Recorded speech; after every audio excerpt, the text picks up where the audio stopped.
Corona کا پھیلاؤ روکنے کے لیے مزید سخت اقدامات۔ ایک ہفتے کے لیے اندرون ملک فضائی آپریشن بھی بند۔ اسلام آباد سے گلگت اور اسکردو کے لیے مسافر پروازیں جاری رہیں گی۔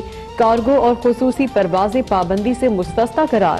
سندھ میں شام 8 سے صبح 8 تک میڈیکل اسٹورز کے علاوہ تمام دکانیں بند۔ سندھ کے بعد پنجاب میں بھی موٹر سائیکل کی ڈبل سواری پر پابندی۔ اسلام آباد میں 12 کہو کا علاقہ سیل۔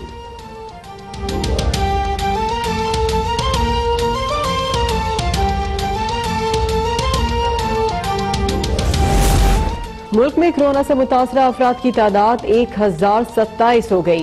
8 افراد جان بحق، 5 کی حالت تشویشناک۔ سندھ میں 413، پنجاب میں 312 اور کے پی میں 80 افراد متاثر۔ بلوچستان میں 120، گلگت بلتستان میں 81، اسلام آباد میں 20 اور آزاد کشمیر میں 1 مریض۔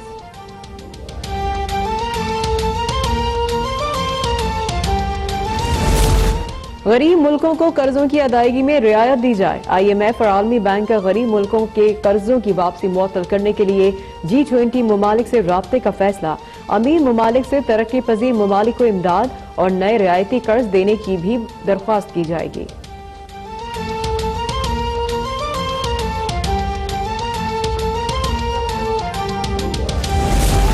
سندھ حکومت کا احسن اقدام، چین سے ملنے والے ماسک کا 60% دیگر صوبوں کو دینے کا اعلان۔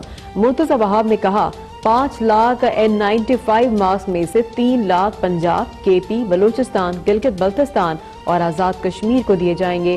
وزیر اعلیٰ سندھ نے 10,000 کٹس خریدنے کی منظوری دے دی۔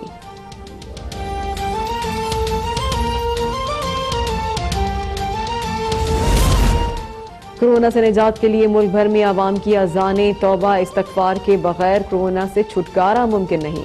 گورنر ہاؤس کراچی میں علماء کرام کی پریس کانفرنس، کہا حکومت نماز جمعہ پر پابندی عائد کرے تو نماز ظہر گھر پر ادا کی جائے۔ 50 سال سے زائد عمر کے بیمار افراد گھر پر ہی نماز ادا کریں۔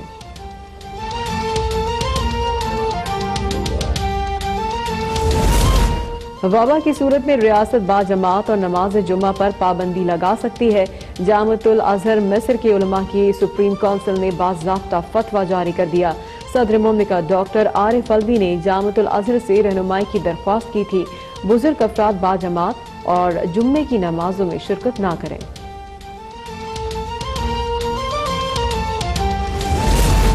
کورونا وائرس اٹلی میں مزید 683 افراد کو نگل گیا۔ کل اموات 7,503 تک پہنچ گئیں۔ اسپین میں مزید 656 افراد لقمہ اجل بن گئے۔ مجموعی تعداد 3,647 ہو گئی۔ اسپین میں ہلاکتیں چین سے زائد۔ اٹلی میں مرنے والوں کی تعداد پہلے ہی چین سے دگنی ہو چکی۔ فرانس میں 231، ہالینڈ میں 80، جرمنی 47 اور بیلجیم میں 56 ہلاکتیں رپورٹ۔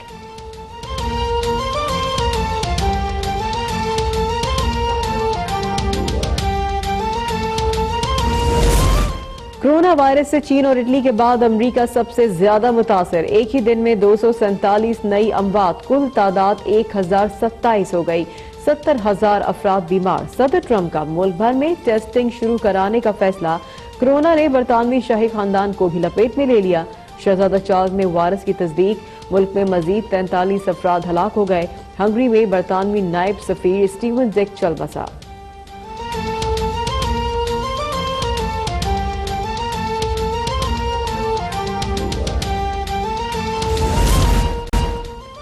کورونا کی وبا دنیا کے 198 ممالک تک پھیل گئی۔ اموات کی مجموعی تعداد 21,200 ہو گئی۔ 4,68,000 بیمار، 1,14,000 صحتیاب۔ ایران میں مزید 143 افراد لقمہ اجل بن گئے۔ 27,000 افراد متاثر۔ چین میں صرف 6 اموات اور 67 نئے کیسز رپورٹ۔